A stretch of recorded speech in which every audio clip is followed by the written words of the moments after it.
Rajkot Ahmedabad highway ઉપર દરગાહનું demolition કરવામાં આવ્યું છે। કોર્ટના હુકમ બાદ કાર્યવાહી કરવામાં આવી છે। ગુજરાત હાઈકોર્ટે દરગાહ ગેરકાયદે હોવાથી ફગાવી હતી અરજી। વર્ષ 1963થી વકફમાં નોંધાયેલી હતી આ દરગાહ અહીં ડેમોલેશન કરવામાં આવ્યું છે। આણંદપર ગામના હાઈવે ઉપર આવેલી દરગાહનું ડેમોલેશન કરવામાં આવ્યું છે। દરગાહ તોડી પાડવાના આદેશને હાઈકોર્ટમાં પડકારાયો હતો। કટારિયા ઉસ્માન નગની હાજીભાઈ ટ્રસ્ટની અરજી કોર્ટે ફગાવી છે।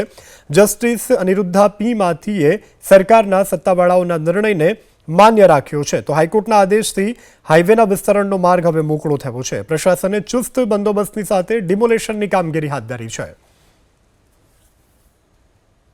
રાજકોટ શહેર મુસ્લિમ સમાજના એક અગ્રણી તરીકે વર્ષોથી આ રાજકોટ શહેરના સંગઠનની અંદર તન મન અને ધનથી ખૂબ સારી રીતે મેં સેવા આપી છે અને આજે મારી ઉપર અને જે આ એક ટ્રસ્ટના પ્રમુખના એક દીકરા તરીકે મારા ફાધર ગયા વર્ષે 5મા મહિનાની 16 તારીખે એક્સપાયર થઈ ગયા અને એક્સપાયર થઈ ગયા એના પછી આજે સંપૂર્ણપણે જવાબદારી એક ટ્રસ્ટીના દીકરા તરીકે હું નિભાવું છું અને આ જગ્યા ઉપર કોઈ જાતના જ્ઞાતિવાદી જાતના વાળા બાંધ્યા વગર આજે અમે આ જગ્યા ઉપર આખા રમજાનના 30 રોજા લોકો છોડવા આવે છે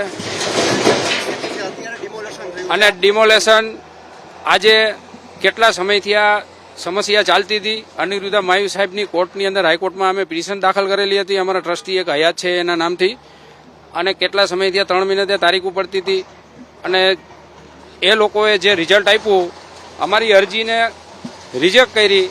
હજી ઓર્ડર તો હાથમાં આવ્યો નહોતો ડિમોલેશનનો, છતાં પણ આજે અમે બીજી પિટિશન દાખલ કરી દીધી અને બીજી પિટિશન દાખલ કર્યા પછી પણ આ લોકોને અમે જે કોઈ અહીંયા હાઈવે ઓથોરિટીના સાહેબો અને જે કોઈ પાર્ટીના લોકો પોલીસ પાર્ટીના લોકો આવ્યા અમે એને રિક્વેસ્ટ કરી